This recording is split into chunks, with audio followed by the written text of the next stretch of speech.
mais uma vez, boa tarde a todos e a todas. Antes de tudo, eu gostaria de agradecer imensamente a professora Ângela Torresan, da Universidade de Manchester, por ter aceito o nosso convite, tá, para ministrar a nossa aula inaugural do ano de 2021. Também a professora Silvia Martins, que, através, né, da sua articulação com a Universidade de Manchester, com a professora Ângela, ela fez essa ponte, essa articulação para que a Ângela, né, participasse. Então, gostaria de agradecer imensamente, dar as boas-vindas aos nossos alunos, né, que ingressaram no programa, iniciaram a sua jornada na antropologia social agora em 2021. Também agradecer a participação dos colegas professores, Fernanda, Cláudia, Débora, entre outros que devem estar chegando, tá? E, enfim, agradecer bastante a professora Ângela Torresan, como vocês sabem, foi divulgado, ela é da Universidade de Manchester, né? Ela já atuou no Instituto de Antropologia Urbana da instituição e atualmente tem atuado no Granada Center for Visual Anthropology. E, bem, essa é a aula inaugural do programa de pós-graduação em Antropologia Social da UFAL, tá? E como eu disse, essa aula foi fruto de uma articulação da professora Silvia, que atua no grupo de pesquisa de Antropologia Visual de Alagoas, o AVAL, né, que junto com o Granada Center of Visual Anthropology tem desenvolvido uma série de trabalhos com o tema das mídias digitais, das mídias audiovisuais, e contar com a participação da professora Ângela uma verdadeira honra e um grande prazer para a gente, nesse momento que a gente vive, né? Que é um momento que, mais do que nunca, a gente está precisando de inspiração, né? Ângela, eu agradeço mais uma vez bastante o seu aceito ao nosso convite. Silvia, também estendo esse agradecimento a você. E agora eu acho que a professora Silvia, ela poderia falar um pouco sobre a parceria que ela tem com a professora Ângela, tá? E sobre um pouco do tema também, né, da antropologia visual que tem sido feita aqui no Nordeste do Brasil e no estado de Alagoas. Silvia, por favor. Então, Rafael, e sim, realmente a gente sente uma gratidão imensa, né? A Ângela é uma das nossas raríssimas, né, preciosidades da antropologia, que teve uma realização, né, internacional. Ela ocupou, né, ela ocupa um cargo, né, de uma universidade famosíssima, a Universidade de Manchester, né, no Departamento de Ciências Sociais. Ela é professora de Antropologia Visual e de Antropologia Social. Então, ela é um dos raros casos nossos da internacionalização da nossa antropologia, uma vez que a formação dela no Museu Nacional, não é? No mestrado e graduação também no Rio de Janeiro, né? A graduação foi também na Universidade Federal do Rio de Janeiro, né? E o doutorado é que foi na Universidade de Manchester, Ângela, e eu, inclusive, acho isso incrível, porque na oportunidade que eu tive no pós-doutoramento lá, né, na Universidade de Manchester, junto com você, eu notei que vários colegas seus também tiveram formação de doutorado na Universidade de Manchester. Eu fiquei com a impressão, como se fosse uma forma de manter uma tradição, não é, acadêmica, muito interessante esse dado, né? Bom, a Ângela, né, ela teve um pós-doutoramento na Universidade Federal do Rio Grande do Norte, e é a partir desse pós-doutorado, em 2007, que ela se engaja como professora na Universidade de Manchester, né? E aí ela faz parte, né, do Granada Center for Visual Anthropology, que é eu fiquei achando, assim, praticamente como um departamento dentro, né, de lá do Departamento de Ciências Sociais, né, Ângela? E ela tem uma realização, né, bem significativa, e eu vou passar os links dos filmes dela, num trabalho que ela tem de gentrificação, né, na comunidade Vidigal, no Rio de Janeiro, né? Então, ela, mesmo no exterior, mesmo estando engajada numa universidade internacional, né, na Inglaterra, ela continua um vínculo muito forte com o Brasil, inclusive um vínculo que eu diria que também tem a ver com uma militância, né, com uma articulação engajada, né, de trabalho. Eu não vou me prolongar também muito, porque a gente já tomou um tempinho, né, mas eu queria ressaltar essa vinda de Ângela, né, em 2018, que foi para participar do nosso terceiro encontro do Laboratório de Antropologia Visual em Alagoas, o AVAL, né, que faz parte do nosso programa de pós-graduação em Antropologia Social, aqui da Universidade Federal de Alagoas, né. Então, foi num momento em que tanto a Ângela como a Jocely Pinheiro, da Unilab, lá do Ceará, aceitaram o convite de virem participar. A Ângela fez uma conferência de abertura no nosso terceiro aval, com o título, né, Filmes Etnográficos como um conto de história, né, a força política da mídia visual numa pesquisa etnográfica, foi o título da conferência dela, e ela também deu um mini curso, uma oficina, né, de 20 horas aula, que, junto com a Jocely Pinheiro, né, que é intitulada Mídia Visual em Pesquisa Etnográfica, um balanço entre autoria e colaboração, né? E é uma pessoa que eu diria, eu tive o grande privilégio, né, a oportunidade, né, de, em Manchester, que foi durante o ano 2019, 2020, conviver com Ângela como, não só como uma pessoa amiga, extremamente solidária, não é, acolhedora, que eu sempre pude contar, não é, uma pessoa muito amiga, né, mas também como uma acadêmica, né. Então, eu tenho uma imensa admiração de Ângela, porque eu tive a oportunidade de assistir aulas dela, ela me convidou, me deu essa oportunidade de assistir a aula de antropologia visual que ela dá, então eu tive a oportunidade de vê-la como professora, né,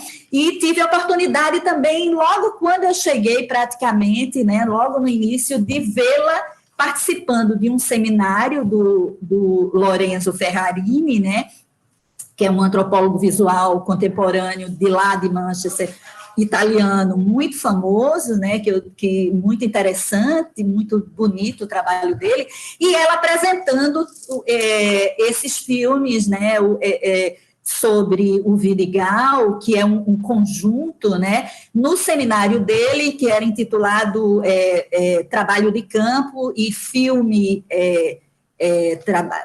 Etnográfico, né. E, então, assim, uma imensa admiração, né, e na minha performance, assim, na minha atuação, né, lá em Manchester, que eu levei todo o material de muitos anos de pesquisa, né, pesquisas principalmente com o uso ritual de ayahuasca, né, e a internacionalização da ayahuasca. Então, esse material, né, eu fui e trabalhei esse material em filmes, e Ângela foi a minha supervisora em todos os filmes, e eu tive a oportunidade, né, e aí falando nessa produção fílmica, né, também de ver Ângela, né, no laboratório, no Granada Center, orientando alunos com os seus filmes etnográficos, né? Então, eu testemunhei, não é, a Ângela não só como uma professora dando aula de antropologia visual, mas literalmente dando orientações e sugerindo em filmes que estavam sendo produzidos por orientandos dela. E essa oportunidade é uma oportunidade maravilhosa, né? Porque você aprende muito, então eu digo que aprendi muito com ela. Inclusive, tem um filme que eu fiz que ela quando botou o olho, sugeriu uma cena eu colocar logo no final, que seria perfeito fechar, que é um filme que é sobre o título é Anisamba Chozon e o Caminho Budista, né, que é um filme que eu fiz sobre o trabalho de Anisamba, da monja Anisamba, né, que é uma inglesa, uma britânica, mas que se radicou no Brasil. Né? Então, eu, assim, sou super grata a ela por essa orientação, né, essa sugestão. Então, eu tenho essa convivência com a Ângela, olhando para ela, né, como não só a pessoa amiga, mas como a profissional que ela é. Obrigado, Silvia. Então, agora, acho que podemos passar a palavra para a Ângela, não é? Eu vou ficar fazendo a manutenção da sala. Tá bom, Ângela? Como a gente combinou. Então, sinta-se à vontade para iniciar. Silvia, eu agora estou encabulada. Eu vou fechar a câmera aqui, vou ficar invisível, fiquei vermelha. Muito obrigada, querida, pelo carinho. Obrigada a você, Silvia, ao Rafael, pelo convite, né, pela oportunidade de estar aqui conversando com vocês. Eu acho que esse tipo de aula inaugural, de fala e tal, né, que as quais eu sou convidada no Brasil, para mim são as mais importantes, né, muito mais importantes do que ir falar, sei lá onde, lá na Europa, na Europa, porque agora os ingleses já não se consideram mais europeus, né, ou em qualquer lugar. Enfim, eu acho que a gente deve continuar esse intercâmbio, eu acho que esse intercâmbio é muito importante, e uma notícia boa, que acabou de sair do forno, é que agora o Granada Center tem uma studentship, uma bolsa por ano para alunos que não têm possibilidade de pagar a anuidade. Ela não é uma bolsa de manutenção, mas é uma bolsa que cancela a anuidade para o mestrado em antropologia visual. Então, talvez dê oportunidade para algumas pessoas, né, poderem vir. A vida realmente aqui é muito cara, né, e sem uma bolsa de manutenção fica difícil, mas já é um começo, né. E também a gente passou o ano passado inteiro, o ano letivo aqui começa em setembro, né, o ano letivo inteiro online, né, na internet. Então, nós desenvolvemos aulas na internet, etc. Então, agora a gente também está encaminhando para um programa um pouco mais híbrido, que possibilite pessoas que não podem vir para cá ou estar aqui a cursarem, fazerem um curso, né? É tudo muito experimental ainda, a gente não sabe como é que vai ser, mas já se a gente pode dizer isso, né, um lado positivo dessa crise enlouquecida que a gente está vivendo agora, né? Bom, gente, eu vou começar a minha fala, vou pedir desculpas porque eu vou ler, porque eu não consigo conversar aqui, ainda não consegui desenvolver uma fala espontânea para o computador, né, que é bem diferente de uma sala de aula. Então, eu vou ler a minha fala, também porque, né, se eu for falar isso, eu vou levar mais de 2 horas. Então, vocês, por gentileza, me aguentem aqui, falando sobre esse tema. Enfim, vamos lá. Deixa eu só... antes de começar a minha fala, eu quero mostrar para vocês, eu vou fazer aquela... eu vou mostrar a tab, tá, Rafael? Eu quero mostrar aqui para vocês que eu coloquei essa... Opa, peraí. Eu devia ter preparado isso aqui antes. Eu coloquei essa aula aqui nessa web, né? Nessa folha, como é que fala? Nessa página de web. E para vocês terem acesso tanto à aula, a aula está aqui, a minha fala está aqui, tá bom? Quanto aos trechos do filme Sweetgrass, sobre os quais eu vou falar, tá? Então, e aqui também tem a bibliografia, que eu cito, vocês terem acesso a essa bibliografia, e uma biografia minha curtinha, com publicações, e aqui o link do meu website, sobre o qual a Silvia falou, sobre a minha pesquisa no Vidigal. Então tá, então agora eu vou voltar para cá e voltar à minha apresentação. Vocês estão me vendo, né? Eu espero. Bom, vamos lá. Sem mais demora. Então, o tema dessa fala, ele é dividido em dois, tá? Uma sobre usar o celular na pesquisa etnográfica. Não é bem isso, na verdade, é uma parte um pouquinho mais prática de como utilizar a câmera de celular de uma forma mais eficaz, né? E uma outra que é um pouco mais teórica sobre antropologia dos sentidos, antropologia etno-cinematográfica dos sentidos. Então, vamos lá. Bom, nossos telefones celulares, e aqui eu estou me referindo aos smartphones, tá, gente? Não é exatamente ao celular, né? Há essa diferença, mas eu vou usar os dois nomes com o mesmo significado. Bom, nossos telefones celulares fazem parte de uma infinidade de tecnologias e plataformas digitais constantemente presentes em nossas vidas contemporâneas. Moldam nossas experiências e relações. E, claro, modificaram profundamente o nosso modo de comunicação. Deixa eu ia me cronograr. Vou me cronograr. Criamos, nas sociedades conectadas digitalmente, uma relação ontológica com as tecnologias digitais. Essa relação se transpõe inevitavelmente para as nossas formas de conduzir o trabalho de campo. O título dessa apresentação, na tela do celular, não é um convite para investigarmos o celular ou o smartphone e o mundo digital que habitamos através dele como um objeto de análise antropológica, tá? Não vou olhar isso como um objeto de análise. Porque já é o caso de uma literatura crescente, vasta, sobre antropologia digital. Por exemplo, o trabalho do antropólogo David Miller e os seus alunos, que trabalham bem com isso.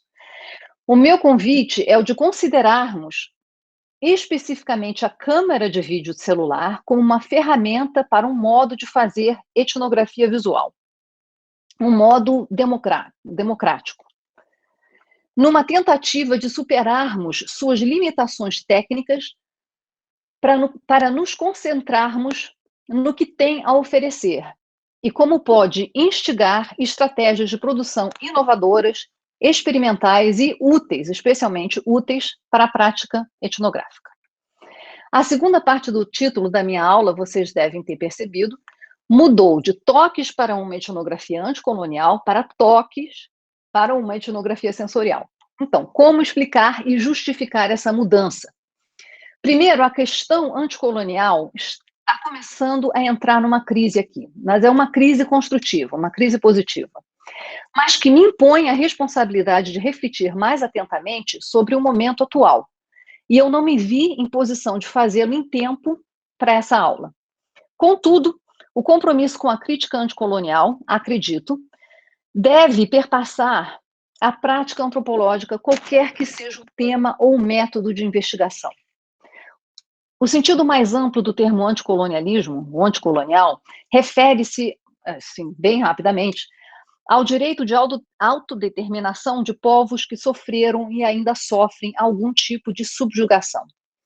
A tradução do termo para a prática da etnografia, resumidamente, no meu entender, refere-se à orientação da pesquisa segundo os interesses, etiquetas, valores e curiosidades daqueles com quem nos propomos pesquisar. Sem o seu interesse no assunto da pesquisa e na própria pesquisa em si, a meu ver, a pesquisa não faz sentido. Esse é o meu próprio compromisso de pesquisa, tá? Não acho que tenha que ser de todo mundo, mas é no que eu acredito, no que eu gosto de fazer. Eu sei que essa é uma declaração polêmica, mas vou estacionar essa discussão aqui num cantinho por enquanto, para retomá-la num próximo encontro aí no futuro com vocês, tá? Bem, por que a troca pela ideia de sensorial? Daquilo que é relativo ao sensório, aos sentidos, à corporeidade perceptual. porque ele permite que eu me concentre num aspecto específico dos possíveis usos dessa tecnologia da câmera do celular nas nossas pesquisas. Um aspecto que considero facilmente realizável com um mínimo de conhecimento de como utilizar a câmera no seu celular. Um tipo de uso que nos leve para mais adiante dos registros de testemunhos orais e do uso da palavra na gravação de imagens. Mas, é claro, sempre tendo em mente que esse uso também precisa ser negociado e acordado durante o campo, né, com as pessoas com quem a gente está fazendo pesquisa. A minha fala é dividida em duas partes, uma prática e outra teórica. Prática, sim, né, em termos. A intenção é que a prática nos assista a explorar a questão conceitual do sensório com a câmera do celular em prol da pesquisa etnográfica. Na parte prática, vamos olhar alguns princípios básicos de como usar a câmera do smartphone para fazer filmagens curtas com a melhor qualidade cinematográfica que a tecnologia em mãos nos proporciona. Aprender essas coisas básicas para depois fazer do jeito que a gente quiser. Toda essa coisa tecnológica pode parecer inocente e rudimentar e básica, especialmente porque vocês já tiveram aí um curso de suporte técnicos e estéticos, né? Então, talvez o que eu vá falar aqui para vocês já meio dã. No entanto, é fundamental entendermos que sempre há uma teoria de conhecimento e uma posição política por trás de qualquer estilo de câmara e idioma de edição na pesquisa etnográfica, na pesquisa visual etnográfica. Para editar o seu material, eu sugiro o uso de um programa de edição completamente grátis chamado OpenShot, que também tem uma versão em português do Brasil. É fenomenal esse programinha. Eu fiz um tutorial para vocês, especialmente para vocês, que mostra como usar as funções mais simples para uma edição básica, tá? E tá ali nesse link dessa aula, no final da aula, tem esse tutorial meu. E tem como baixar esse programa também. Então, vamos aos nossos celulares, vamos pegar os nossos celulares. Bom, primeiro, armazenamento. Certifique-se de que seu celular tem espaço de armazenamento suficiente, tá, gente? Isso aí é fundamental. Tem que ter pelo menos 3,5 gigabytes para 10 minutos. Limpe a lente da câmera. Gente, isso parece ridículo e básico, mas o que a gente usa essa câmera sem limpar, aqui, ó, limpe a lente da câmera, tá? Ela fica com impressão digital, com maquiagem, etc. Sempre limpe a lente da câmera, não se esqueça. Não se esqueça de colocar ele lá para carregar. Verifique as configurações da resolução do vídeo. Certifique-se de que está configurado para 1080p HD, tá? A resolução para High Definition. E 30 quadros por segundo. Se você tem 4Q, não se preocupe em usar o 4Q, porque requer muito espaço e monitores especiais para ver, então não vale a pena. A configuração da qualidade do vídeo geralmente se encontra no aplicativo da câmera do celular. Eu não tenho tempo aqui de mostrar para vocês, mas há tutoriais na internet fáceis que mostram como fazer isso, tá? Como verificar a configuração da resolução do vídeo. Desligue o flash, a não ser que você queira fazer um filme de terror, ou então que você esteja completamente no escuro e você use o flash como se fosse assim uma lanterna. Bloqueie a exposição e o foco da câmera. Quando você abre o seu celular,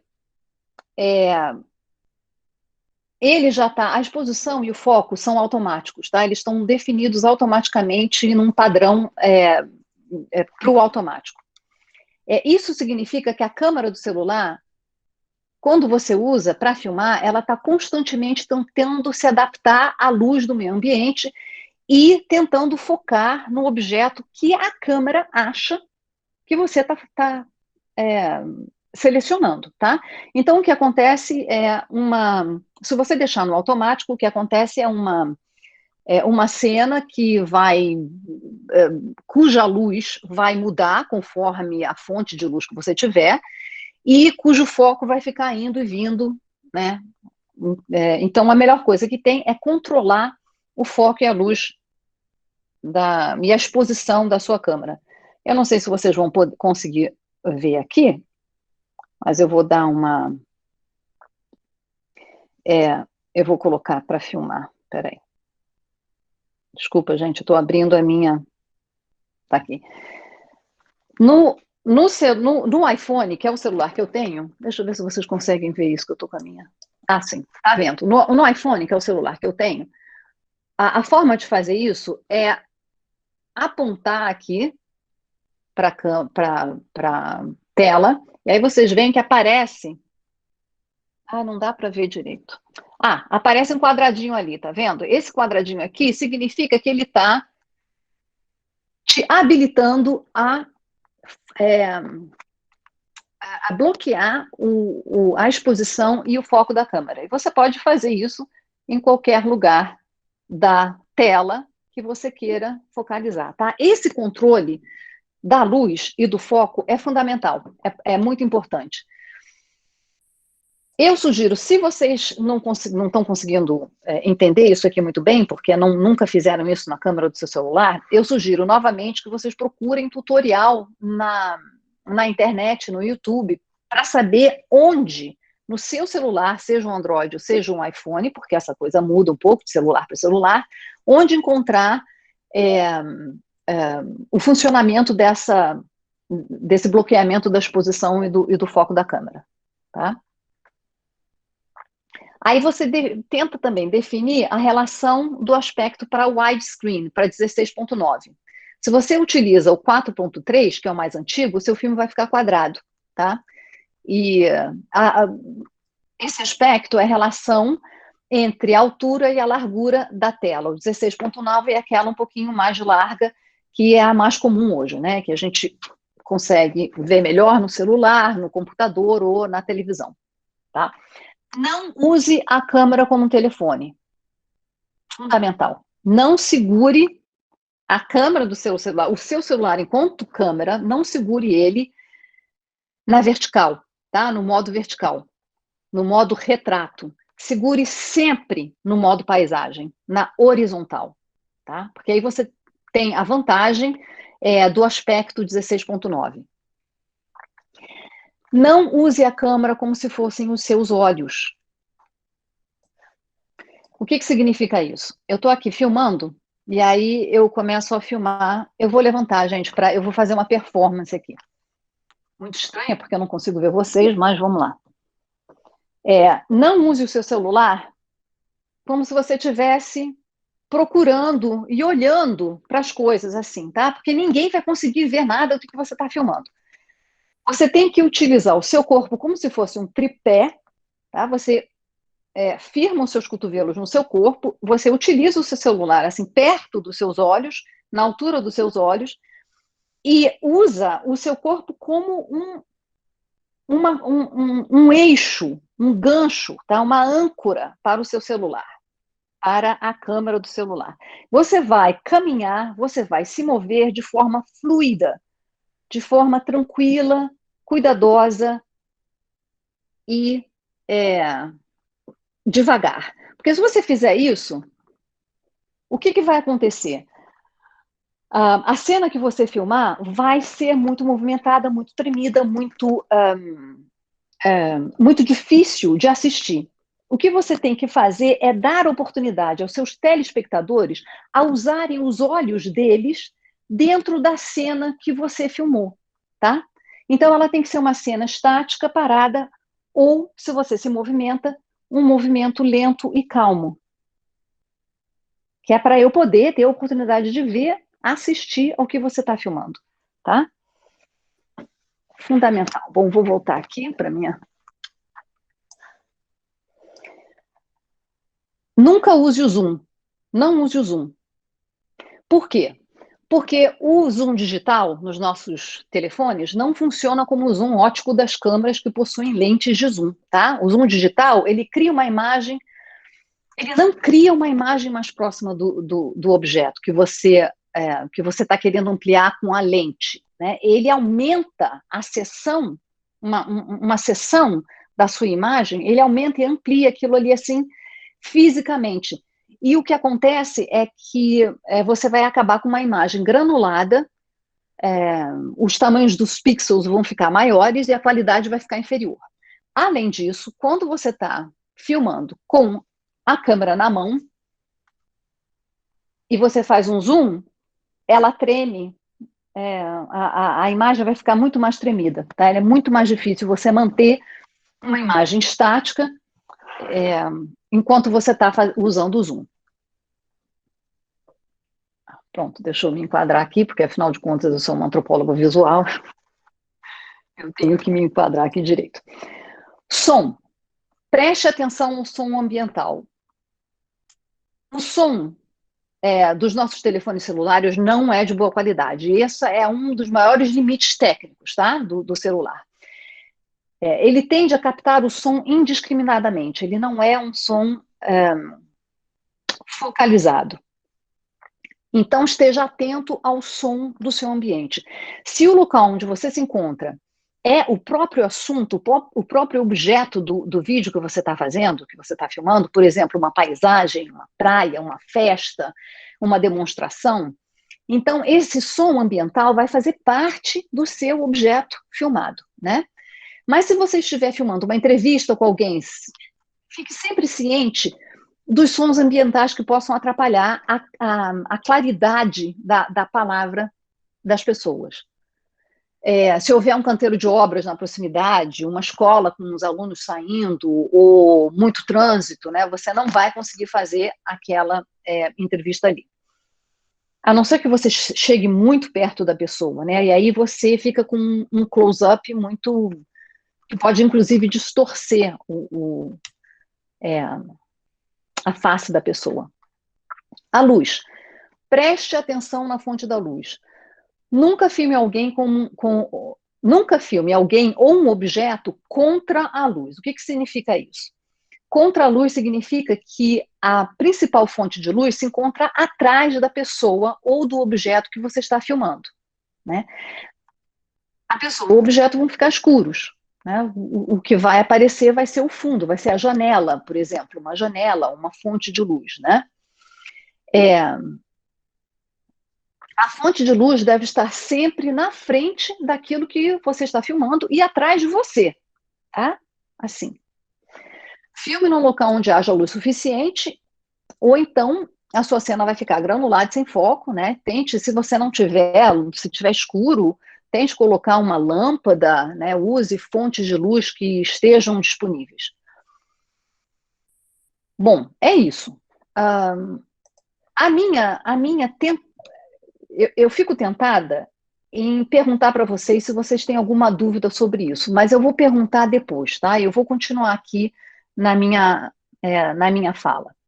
E depois eu abro para saber se vocês têm alguma dúvida em relação a isso. Então, depois eu vou resumir. Esse é o básico da gente usar o telefone celular para fazer imagens que tenham, assim, um tom um pouco mais cinematográfico, tá? Mas o mais importante de tudo isso, é usar ele na horizontal e calmamente, possibilitando com que as pessoas que estão vendo assistam o quadro que você selecionou, tá? Ok, vamos lá. Cadê a minha aula? Tá aqui. Bom, segunda parte, uma etnografia sensorial. Desculpa. Nessa parte da aula eu vou falar um pouco sobre a antropologia dos sentidos e depois a gente vai analisar alguns trechos do filme que eu mandei para vocês, o link, né, que eu mandei para vocês, dos cineastas da Harvard Sensory Ethnographic Lab, laboratório de etnografia sensorial de Harvard, nos Estados Unidos, com auxílio da crítica que a antropóloga visual Anna Grimshaw fez do filme. Tem um artigo dela sobre esse filme, para ver como eles usam as técnicas de câmara de som e se vale a pena a gente imitar e né, qual seria a vantagem disso para a gente. Bom, vamos falar um pouquinho da antropologia dos sentidos. antes de entrarmos na discussão da expressão sensorial em filmes etnográficos, né? Vamos ver como e por que os antropólogos decidiram voltar sua atenção para o campo epistemológico dos sentidos e do corpo. Eu vou só voltar ao meu cronograma aqui, ao meu tempo. Ok.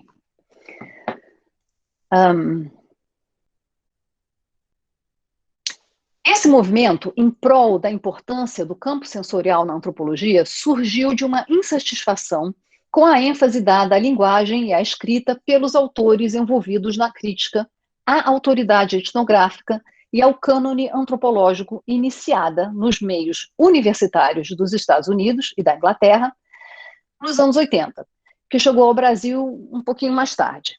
Hoje em dia nada chega tarde em lugar nenhum, né? Tá tudo chegando ao mesmo tempo. A princípio, a principal reclamação era de que a ênfase na escrita de textos etnográficos poderia reduzir todos os outros aspectos da experiência humana ao domínio da linguagem. Bom, para ser justa com os autores envolvidos na crítica do cânone antropológico, né, o writing culture, o movimento do writing culture, certamente havia uma preocupação em como interagir etnograficamente com a experiência cotidiana e as percepções das pessoas sobre seus lugares no mundo, sobre seu ambiente, sobre suas vidas. No entanto, baseando-se na filosofia fenomenológica de Merleau-Ponty, para esses autores, a linguagem não era simplesmente uma forma de representação da experiência vivida, mas a própria atividade linguística seria considerada uma forma de experiência. Ou seja, à medida em que se fala, em que se escreve, vivencia-se uma forma de participação do mundo que é em si mesma constitutiva da realidade. Essa é a questão fenomenológica para os caras que estavam lá fazendo a crítica.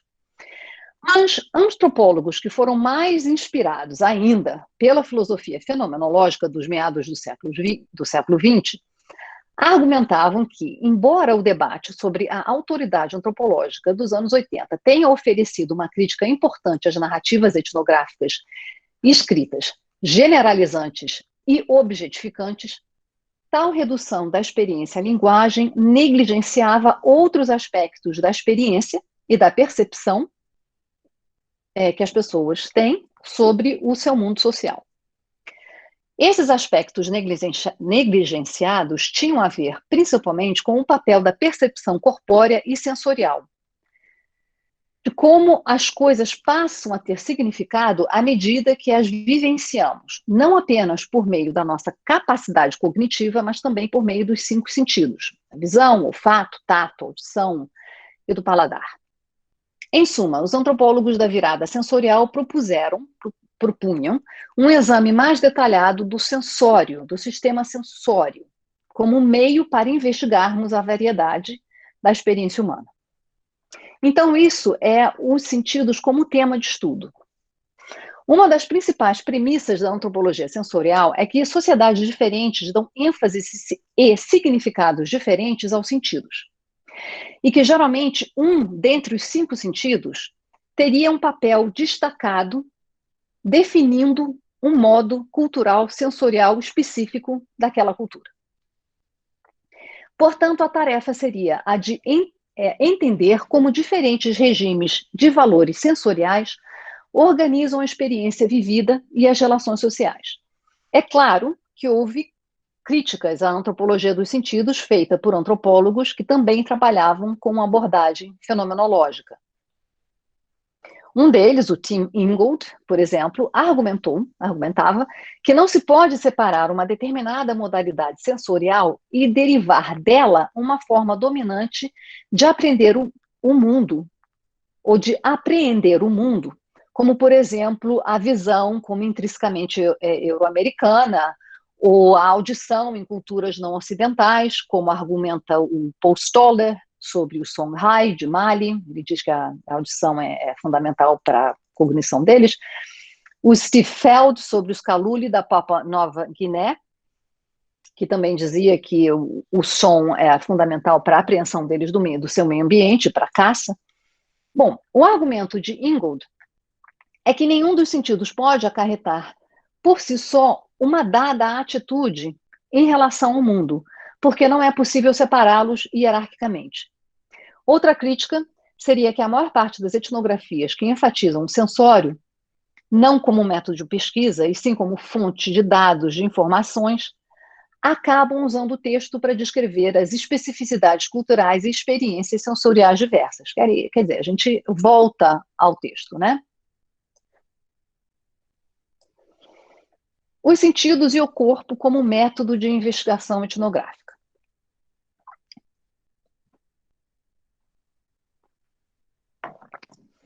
Antropólogos visuais como Sarah Pink, Lorenzo Ferrarini, que é meu colega, e o Jean Rouch, simultaneamente com outros autores não visuais, por exemplo, o Herzfeld, o Soras, o Michael Jackson, sugerem explorar a experiência sensorial como um método de investigação. Dado o fato óbvio de que não se pode entrar no corpo de uma outra pessoa, a proposta aqui é de que o etnógrafo explore sua própria experiência corpórea como método de investigação etnográfica através de meios audiovisuais. Nesse sentido, aprende-se por proximidade como os outros vivenciam o mundo sensorialmente por meio do nosso próprio engajamento corporificado.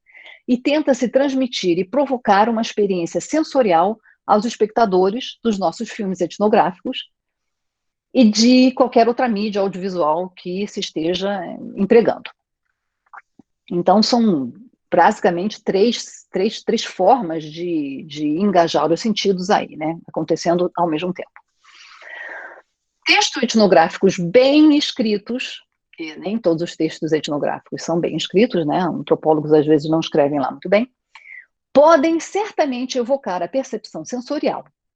Mas antropólogos visuais, e especialmente cineastas etnográficos, afirmam que as imagens audiovisuais têm o poder de fornecer outro tipo de representação que não é apenas mais próxima da experiência sensorial, mas que, de fato, evoca e provoca os sentidos. Isso não quer dizer que devemos criar uma oposição entre texto e imagem, ou entre etnografia escrita e filmes etnográficos. Ao contrário. Como propõe David McDougall, deve-se frisar o que o meio audiovisual pode fazer de diferente daquilo que o texto faz.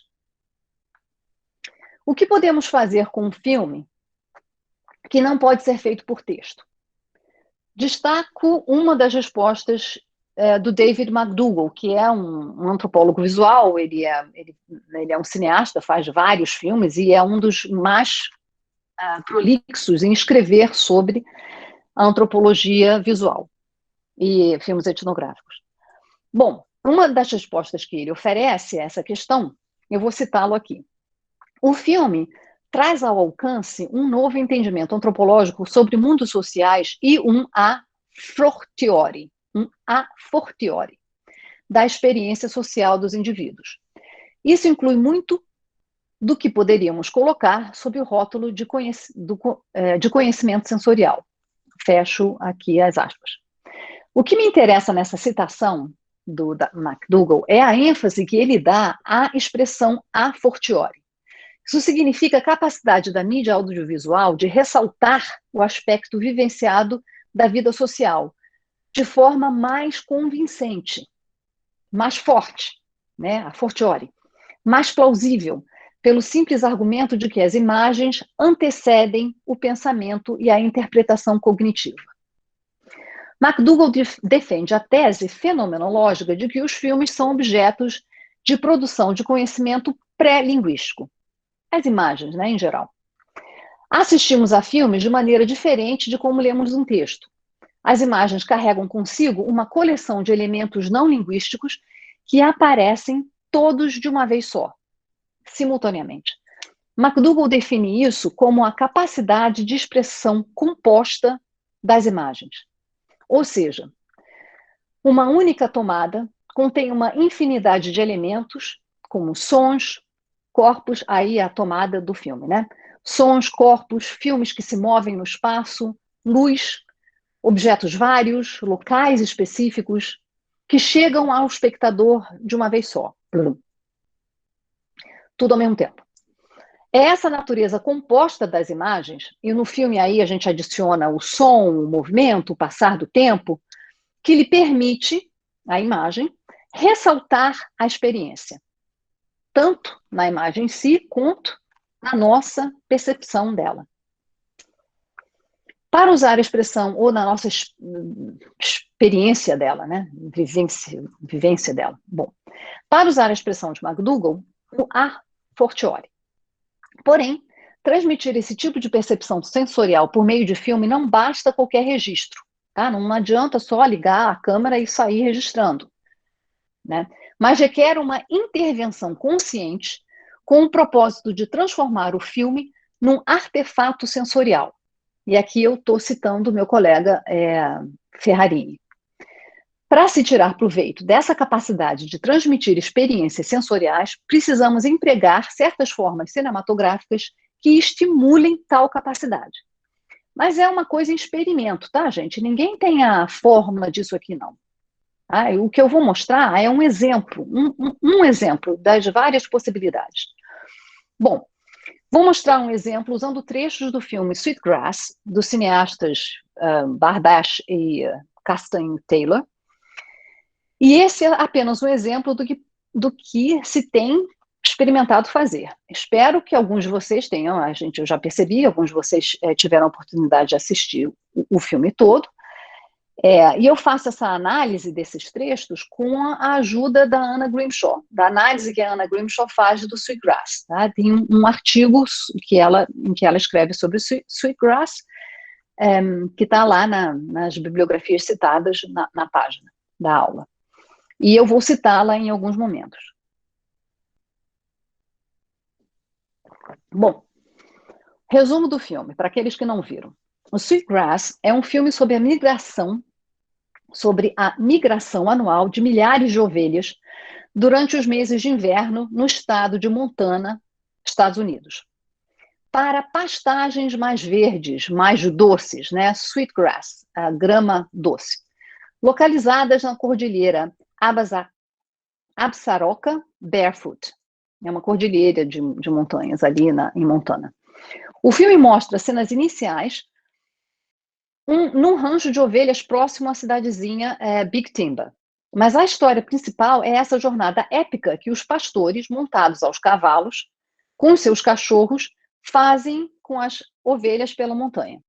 A narrativa se desenrola sem o auxílio de nenhuma explicação textual ou linguística sobre a complexidade desse empreendimento. As conversas entre os pastores, entre as pessoas, é mais casual do que informativa. E a audiência consegue entender o filme sem precisar entender o que as pessoas estão falando. E foi por isso que eu selecionei esse filme, porque, entendendo ou não a língua, eu não tinha um filme com esse filme, ou os outros exemplos que eu tenho, com legendas em português, e esse tanto faz. Ótimo se dá para entender um pouco, mas se não dá para entender, você pega a questão do filme. Bom, agora eu vou compartilhar a minha tela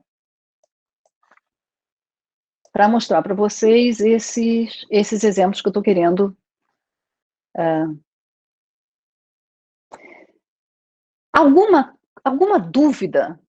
Não é questão, não é para abrir debate não, tá, gente? Mas há alguma dúvida sobre o que eu falei até agora? Não, ótimo, então vamos lá.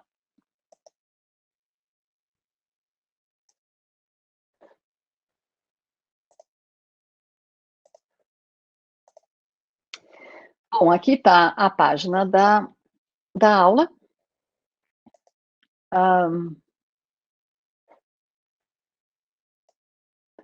Rafael ou Silvia, se acontecer algum problema, vocês, por favor, me digam, tá? Porque eu só estou vendo a minha tela.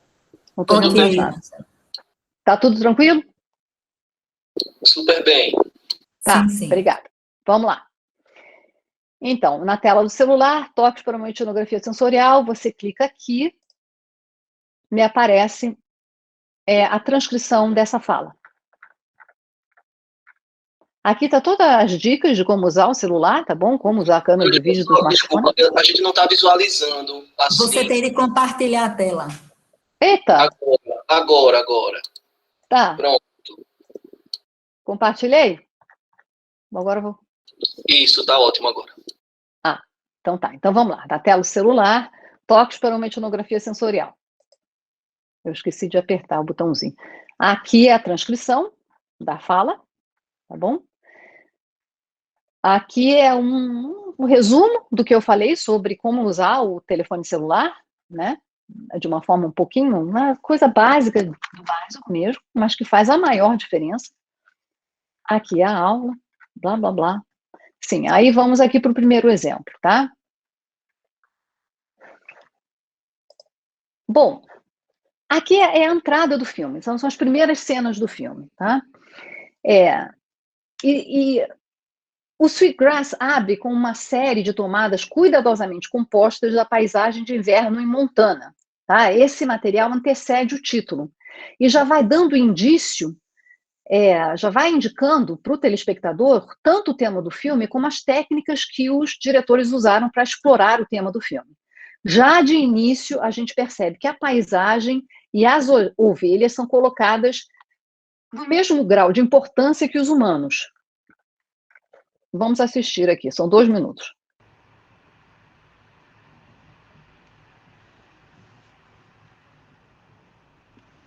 Então, essa é uma... Eu vou falar no meio desses trechos, tá? Essa aqui é quase que uma fotografia, né? Essa primeira cena.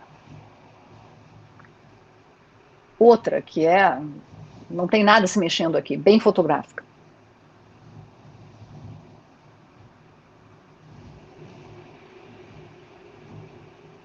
E o som, ele vai sendo inserido muito aos pouquinhos, gradativamente.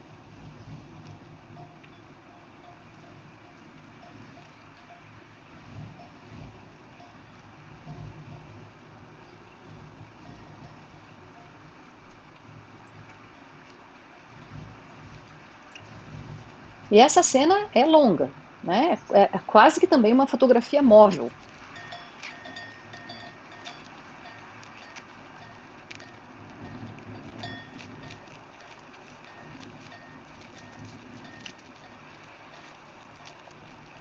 E a gente fica aqui,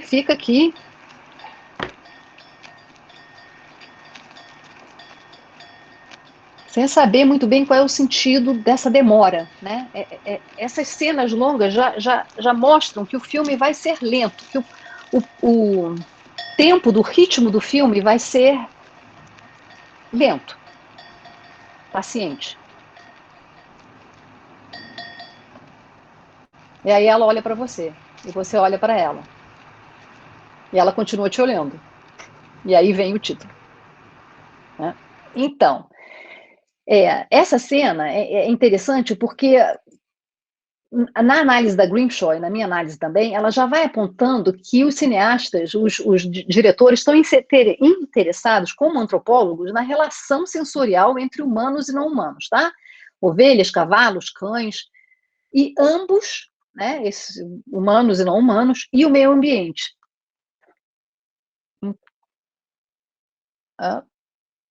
Deixa eu pegar, sim. Bom, e aqui é mais ou menos um resumo do que eu falo, tá? Vamos para o próximo trecho. Isso aí, alguns minutos, a gente ainda está no rancho, né? O título passou, a gente está nesse rancho familiar, o rancho de uma família, uma fazenda de uma família de ovelhas, no Montana, que era muito amiga dos diretores.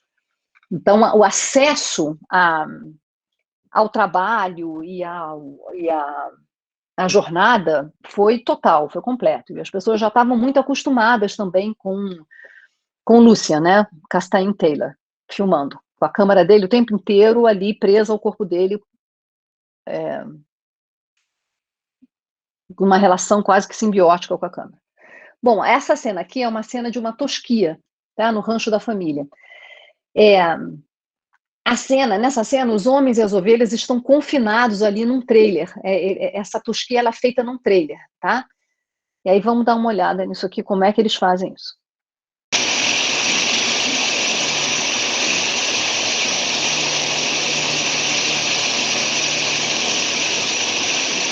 Se vocês puderem, aumentem o som no seu computador ou no seu fone.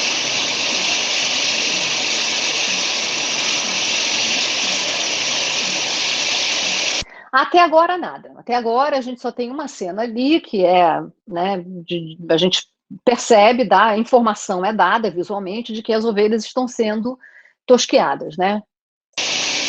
Mas essa cena continua.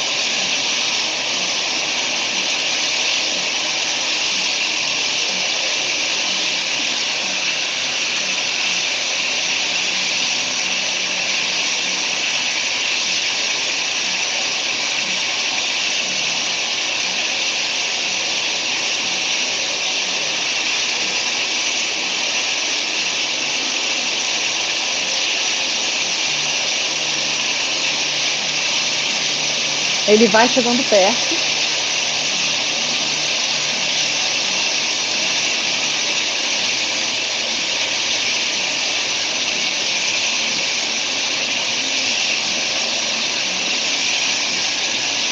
Ele não para de filmar.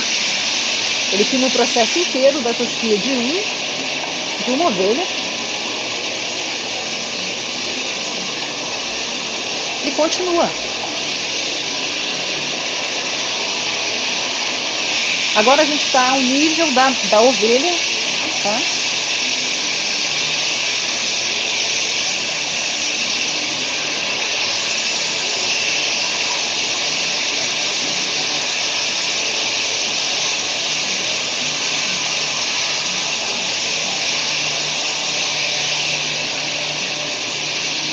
Vira para outra ovelha, coitada.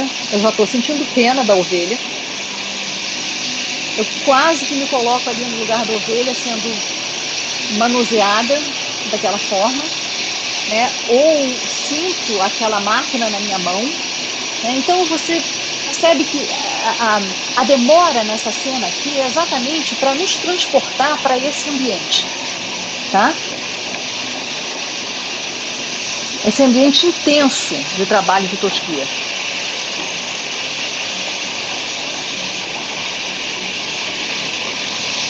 E a gente continua, mais tosquia, mais forte.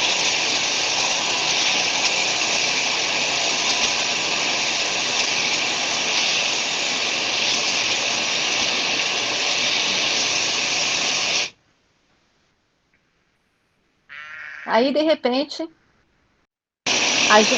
desculpem, a gente é expulso, quase a gente é jogado fora, como aquela outra ovelha, com uma ovelha aqui tosquiada, que deve estar morrendo de frio no meio do campo, nevando, né? Essa cena aqui está nevando.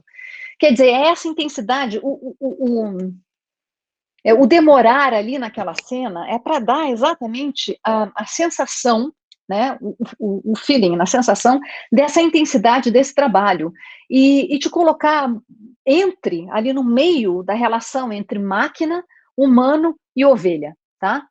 Uma ovelha que está sendo despida, praticamente, coitada. Mas, enfim. Bom, essa cena aqui era uma cena que... eu não tenho ela aqui. Bom, se eu tiver tempo, eu mostro essa cena, a dispensa de um rolo de grama. Vamos lá, o início da segunda parte do filme. O filme tem duas partes, né? Uma parte ali no rancho e a outra parte é a viagem, né? É essa jornada. Então, vamos dar uma olhada nessa daqui. Então, essa é uma cena que a Anna Grimshaw também chama da grande procissão ritual de 3.000 ovelhas pela rua principal de Big Timber, né? Big Timber é a cidadezinha onde o rancho ali se encontra. Então, essas ovelhas passam por essa rua principal todos os anos, vão e voltam, e modificam, né?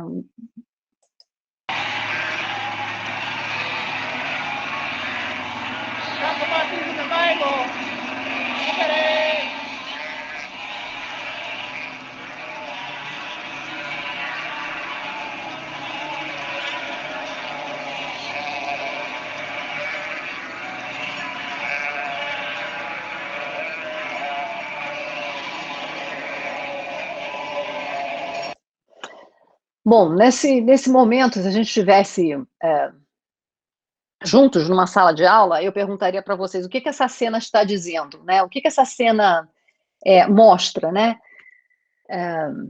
O que você sente com essa cena?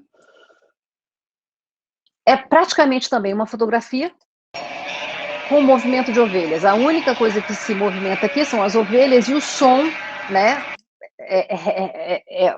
Encompassador, eu não sei como é que você fala isso em português, encompassing, só de ovelhas, ovelhas, ovelhas. Mas o que essa cena é interessante, eu estou mostrando essa cena, ela é um bom exemplo do que o McDougall descreve como a capacidade de expressão composta dos filmes, das imagens, tá? A única ação aí que atrai a nossa atenção é dessas ovelhas subindo essa rua afastada, né, cercada por esses prédiozinhos baixos, típicos dos comércios das pequenas cidades de Montana. Mas a composição, ela enquadra a estrada numa perspectiva longa, mostrando as montanhas lá no final.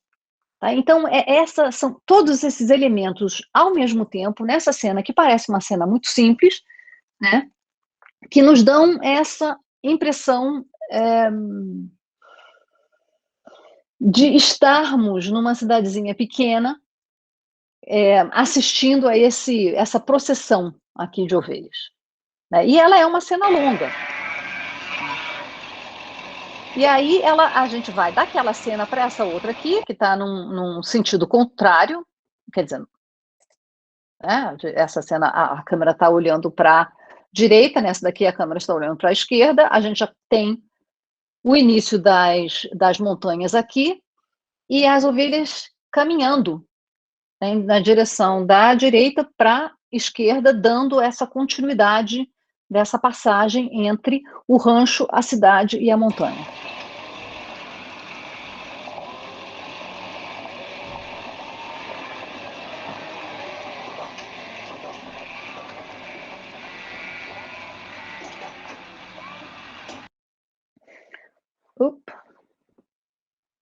Espera aí.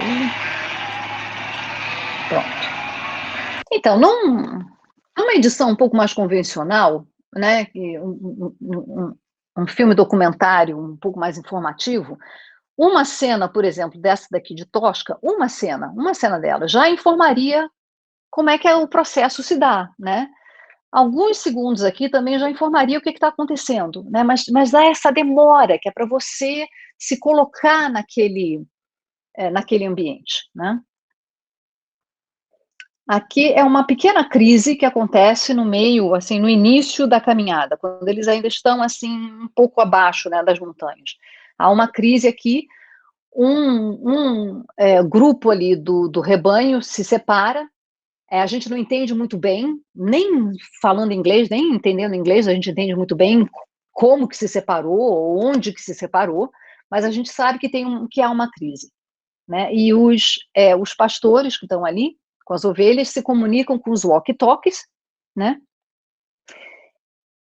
Entre si, entre os homens, e se comunicam com os cães e com as ovelhas assobiando e gritando. Então, vamos olhar aqui. A gente começa essa cena já no nível da ovelha novamente, tá? Olha ali, aquela ovelha sendo machucada ali, empurrada por aquele tronco de árvore.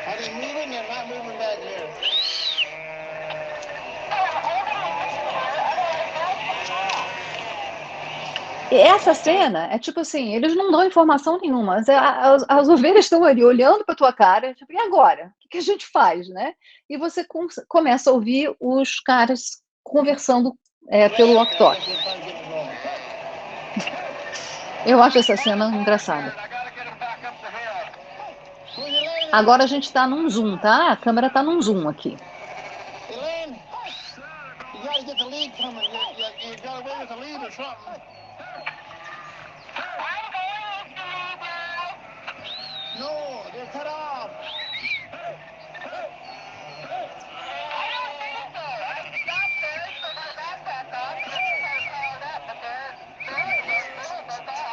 I know they're cut off.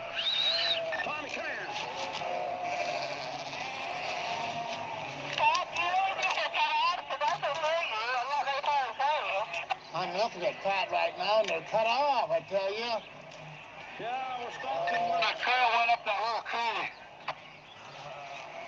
Ele fica repetindo pelo walkie-talkie que eles estão cut off, estão isolados, foram, né, separados. Essa cena aqui, não sei, não entendo muito bem. Cut off? Como assim? Isolados? As ovelhas estão ali, né, ficaram ali paradas, parece que elas estão impedidas, na verdade, né? E não interessa muito o que ele está falando, e a gente não está olhando, a câmera aqui não está na frente do homem, tá? O homem está de costas para a câmera. O que interessa aqui é a inter-relação entre o homem, o cavalo, as ovelhas e o ambiente.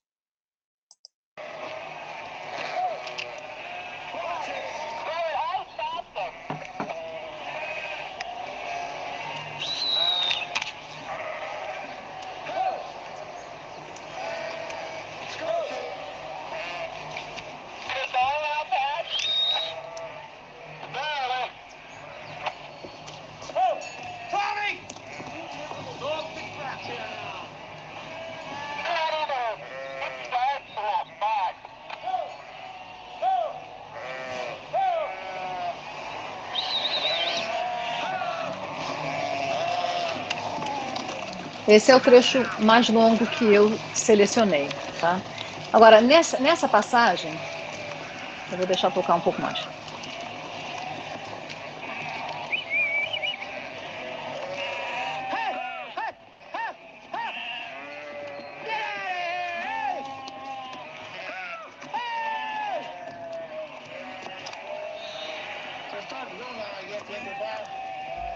Essa passagem aqui mostra que o Lucien Castagnino Taylor, ele não consegue se aproximar, ele não consegue seguir os pastores, né?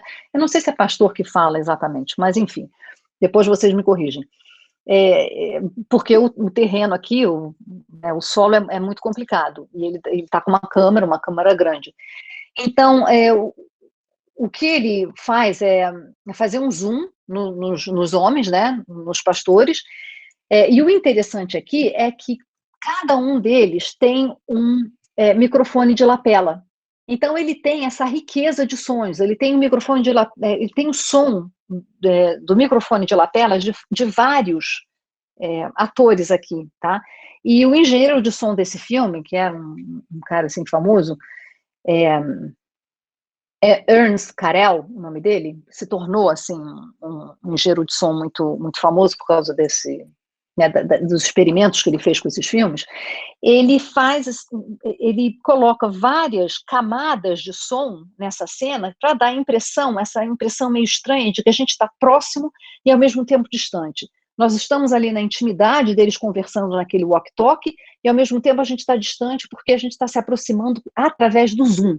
E quando você usa o zoom, dá uma sensação de proximidade que é falsa, né? Que é uma proximidade quase que oh, meu Deus, como é que se... Agora... perdi a palavra. Voyeur, uma proximidade quase que voyeur, né? A gente não está ali com o corpo da pessoa, a gente está meio que infringindo algo, se impondo.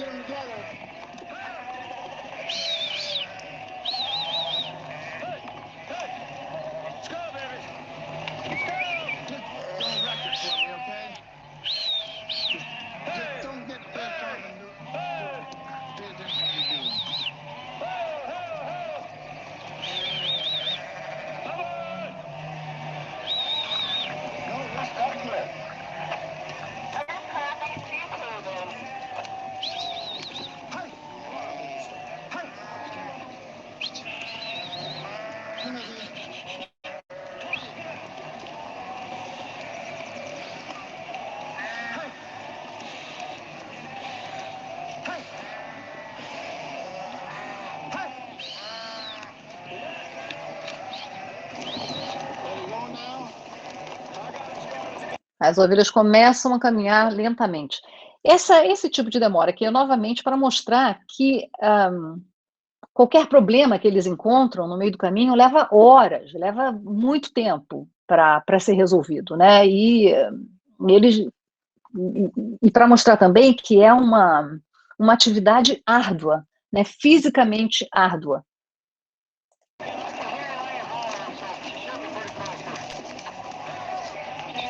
As ovelhas começam a caminhar e a gente caminha junto com as ovelhas, como se fosse uma ovelha. Aqui, o Lucien Cassian Taylor está nos colocando na visão da própria ovelha, né? O que significa ser uma ovelha aqui nessa confusão, né?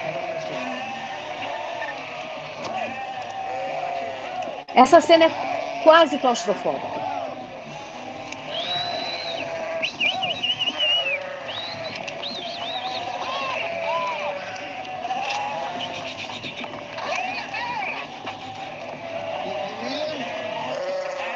E você começa a entender também que elas foram tosadas no meio do inverno para poder aguentar essa caminhada, né? E aí uma cena aberta, de plano geral, da coisa fluindo um pouco mais.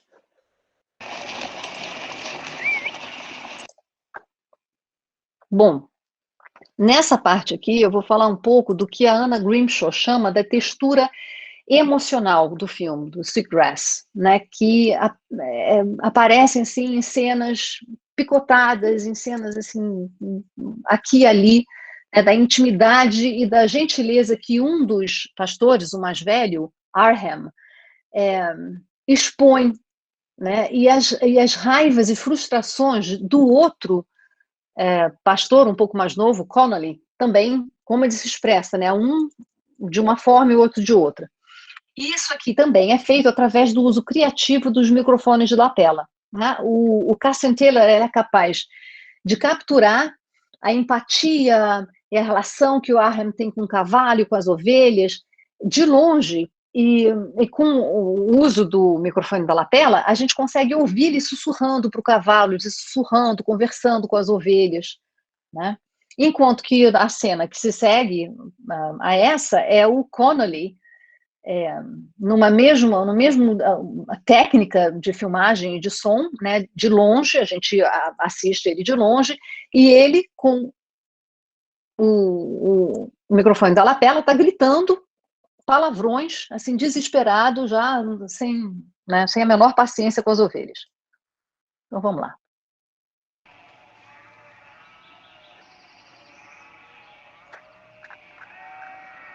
Essa é a última cena que eu vou mostrar para vocês, tá? Eu já quase.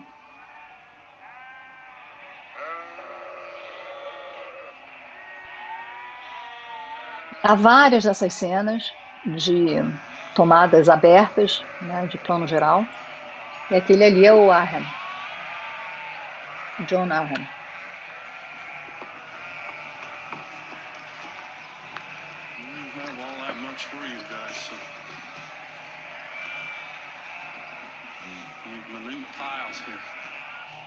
You got salt out there, girls. Go get them salt. Ain't you hungry for salt? Hey, ladies. Ele está chamando as ovelhas de garotas, de ladies, se elas querem sal.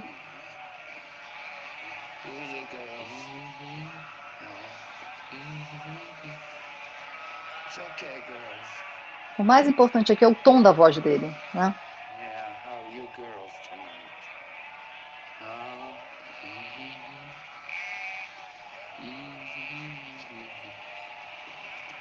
Yeah, you're looking pretty good tonight, pretty full.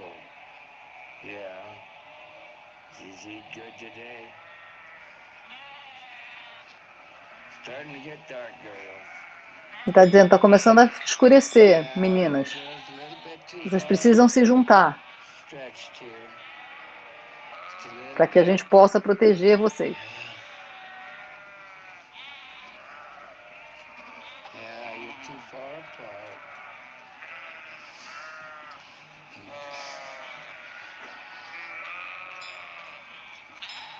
Get too wide for everybody. Yes.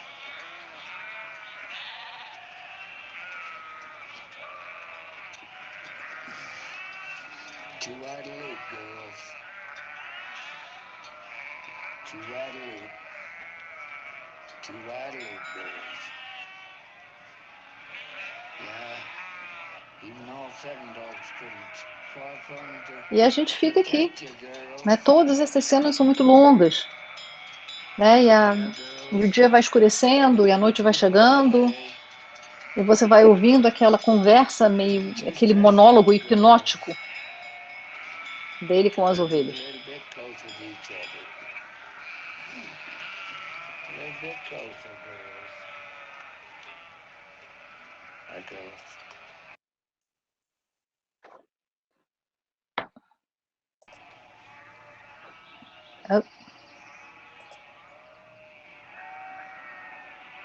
Vamos parar aqui.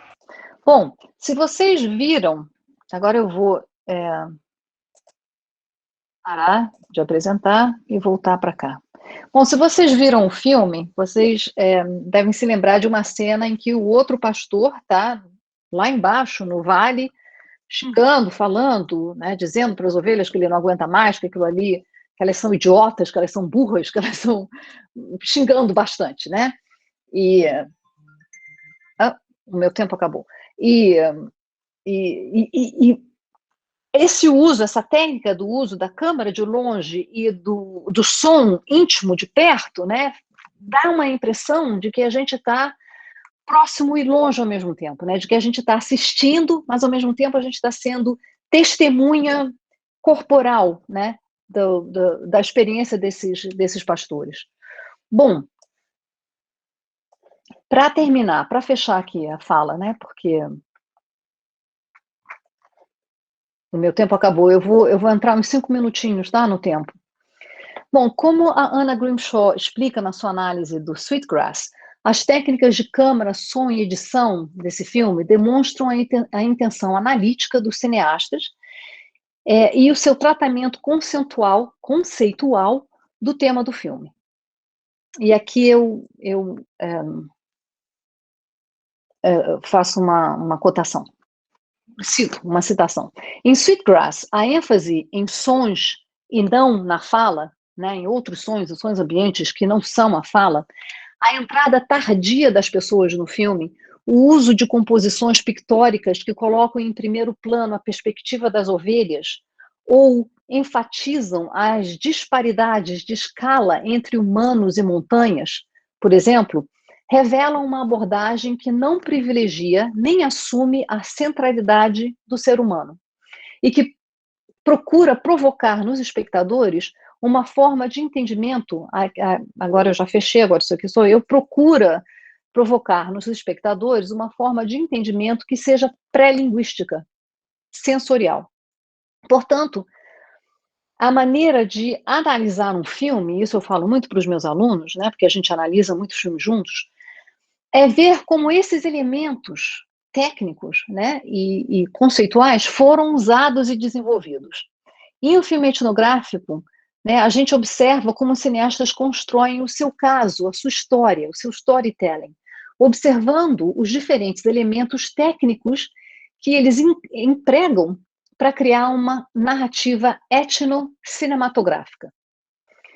Ao analisar os filmes dessa forma, então, da forma que eu fiz aqui rapidinho com vocês, a gente pode começar a imaginar como usar a nossa câmerazinha aqui do celular, para criar essas cenas mais impressionistas, mais sensoriais, né? A ideia, né, a minha ideia aqui é de montarmos uma história com nossas câmeras que não dependa da fala ou do texto e que seja construída através das imagens, que em si mesmas já dão um meio, já são um meio que apela para os sentidos, tá? Se você pensa na natureza composta das imagens. Como fazer um filme assim? Bom, claro que ninguém vai conseguir reproduzir esse tipo de cinematografia com a câmera de um celular, né? Mas o que eu estou propondo aqui e o que vale, de fato, aqui para a gente, é a intenção por trás do uso da tecnologia, tá? E do limite que essa tecnologia também nos impõe, né? Uma câmera atenta, cuidadosa, calma, paciente, em relação ao ambiente e à situação na qual se encontra a câmara e você, né, voltada à percepção do entorno e daqueles que estão do outro lado da câmara, pode conseguir um efeito similar, ainda melhor. Ao nos inspirarmos nessa abordagem sensorial cinematográfica, em colaboração sempre, né, e segundo os interesses daqueles com quem a gente faz as nossas pesquisas, talvez possamos criar algo ainda mais inovador. Então, é essa tentativa de juntar o novo, né, o inesperado, o experimental, ao convencional, né, a uma cinematografia sensorial que agora já é vista como convencional. Bom, é isso. Essa é a minha fala. Deixa eu passar para cá. Agora, eu sugiro que a gente tenha 2 minutinhos de tempo aqui, porque eu bebi muita água. Então, eu vou voltar daqui a 2 minutos, tá? Tá certo, Ângela. Obrigado.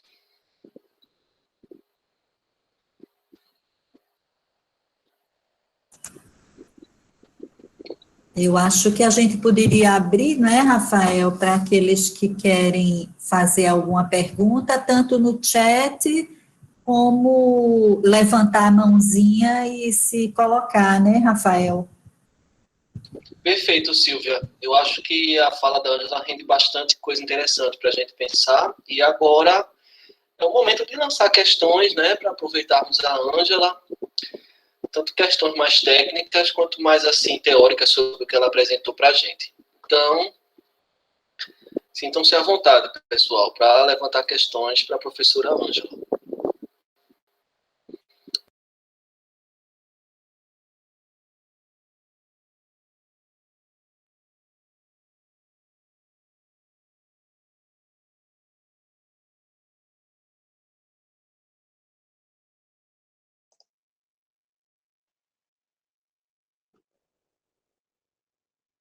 Pronto. Então, eu não sei se deu muito certo essa coisa de misturar, né, um aspecto um pouco mais prático, né, e um outro lado assim tão pesado, tão teórico, né? Mas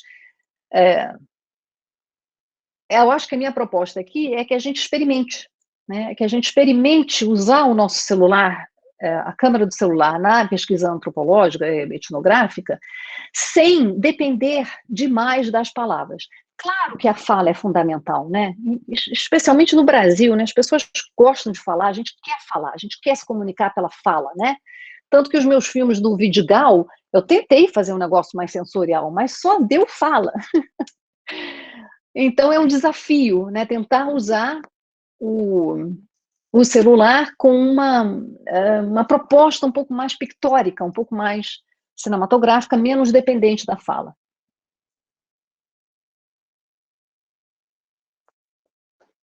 Eu acho que tem gente que já está...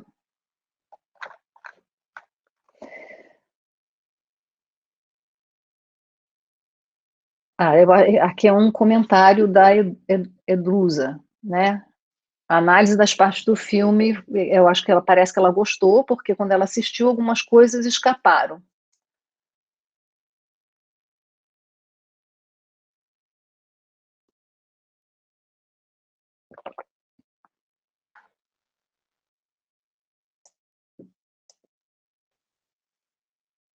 Bom, geralmente quando não tem nenhuma pergunta, é porque ou as pessoas não entenderam nada e não gostaram de nada, ou ficou tudo muito amarradinho.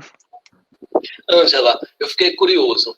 Eu tive um momento em que eu circulei ali pela Sapiência de Roma com um antropólogo italiano, que ele tinha uma metáfora muito parecida com a do Michel de Certeau, que era para trabalhar com percursos expográficos, né? Que ele falava sobre uma escrita museográfica, museológica. E aí você estava falando sobre essa etnografia sensorial, e aí eu fiquei pensando, seria... você está propondo, então, junto com os autores que você elencou, um tipo de narrativa desprendida do texto, né? Uma narrativa que seja uma narrativa audiovisual, claro, mas que seja pautada, então, apenas nos sentidos. Se você pudesse falar um pouco mais em relação a isso, para eu tentar assim, ver pontes e tentar refletir aqui com esse professor que eu falei, se chama Vincenzo Padiglione, não sei se você já sentiu o nome, mas ele tinha uma análise um pouco diferente, que ele falava sobre um outro tipo de texto, né, que é o texto por trás do percurso expográfico, e você já está trazendo um novo tipo de proposta, que é uma construção de uma narrativa sensorial, uma narrativa que desprende totalmente do texto, que eu acho bastante interessante para pensar a minha área, né, que é a museologia, junto com o patrimônio cultural. Então, se você pudesse falar um pouco, eu acho bacana. Para mim, seria bastante interessante. Sim, a questão da museologia, do patrimônio cultural, né, você investiga objetos, né, e você investiga processos de apresentação, né, de uma história através de objetos, né, ou, sei lá, de um contexto e tal, através de objetos, é perfeito, né, você tentar capturar essa inter-relação, essa correlação entre objetos e espaço, né, sem que você tente explicar demais o que está acontecendo, né? O que acontece, é um dos medos que as pessoas têm em relação, os antropólogos, né? A pessoa não, os antropólogos têm em relação às imagens, é que, para os antropólogos, as imagens ou falam demais, ou são excessivas, porque a imagem te dá coisas ali que você não consegue controlar, e você, inclusive, não consegue controlar a recepção da imagem, né? Num texto você consegue controlar um pouco mais. Então, ela escapa ao teu controle como antropólogo, e, ao mesmo tempo, ela diz muito pouco, porque ela não explica de forma informativa, né? Como texto, né? Então, ela abre esses vácuos, né, de cognição, que você tem que abrir mão, desse controle total da representação, né, da expressão do conhecimento antropológico. Eu acho isso fascinante, eu acho isso muito bom. E eu acho que no Brasil, exatamente, Silvia, porque tem tanto lugar que ensina antropologia visual, eu acho que a antropologia no Brasil tem menos medo disso, sabe? É mais em paz com a sua própria ambiguidade, né? Mas aí eu estou fugindo da sua questão. Isso era só um adendozinho. Olha, Rafael, o problema é o seguinte, não é que a gente não possa usar textos, né? Não é que a gente, mesmo na antropologia visual, né? Mesmo nos filmes etnográficos, o texto é importante, né? Uma explicação sempre cabe, vale a pena, e depende da proposição, né? O que eu acho que a gente pode fazer é explorar um pouco mais o que a linguagem cinematográfica, eu falo de linguagem, né? Porque falta de outra expressão, tem a oferecer, que é exatamente essa exploração aí dessa ambiguidade que a imagem proporciona e que permite com que a gente explore interconexões, né, entre objetos, espaços e relações e pessoas e seres de forma exploratória, né? E você tem que estar aberto ao inesperado, né? Ups, não era bem isso que eu queria, mas aconteceu, então vamos aproveitar, né? E eu acho muito bacana, né, porque a gente tem uns experimentos hoje em dia nos museus que são plenamente sensoriais, de você interagir com os objetos, especialmente museus etnográficos, tá? E experimentos em que você interage com os objetos, em que você abre portas, gavetas, que você participa do cenário expográfico. Então, eu achei muito interessante, eu anotei aqui algumas referências que você colocou, mas aí quando você disponibilizar o link, depois que você fizer a última revisão, aí eu vou acessar. Mas muito obrigado, viu, Ângela? Outra coisa que eu queria falar é que a edição também é importante, tá, gente? Foi uma coisa que eu não tive tempo, a gente não conseguiu abordar. Então, eu vou disponibilizar aquela página, e no final da página tem um tutorial para esse programa de edição facílimo, que qualquer um pode usar, tá? E quem sabe no ano que vem, ou daqui a 2 anos, eu não possa ir aí fazer um workshop que a gente possa treinar com o celular e pegar o editor, né, de vídeo e fazer uma coisa juntos, né?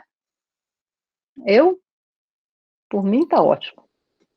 Ângela, em nome do programa de pós-graduação em antropologia da UFAL, eu agradeço bastante, Ângela. Foi um privilégio, foi muito inspirador e foi também muito bacana. Eu acredito que todos saíram assim, vão sair dessa aula pensando muitas coisas, vão voltar para suas casas, refletir. Quer dizer, já estamos nas nossas casas. Um ato falho. Obrigado também às colegas, professoras do programa que puderam participar, aos estudantes. E, Ângela, muito obrigado mais uma vez. Sempre muito, muito bom poder contar, né, junto com a Silvia, com a articulação da professora Silvia do Aval, contar com a sua fala, né, aqui na UFAL. Então, muito obrigado, tá? Com isso eu encerro. Eu que agradeço. Obrigado, Ângela. Com isso eu encerro a nossa aula inaugural. Sejam bem-vindos os nossos alunos de 2021, tá? Não vamos esmorecer, vamos continuar. Logo tudo melhora. E bom fim de semana, não é? Bom fim de semana, tchim-tchim. Agora... Valeu, Ângela. Obrigado. Gratidão.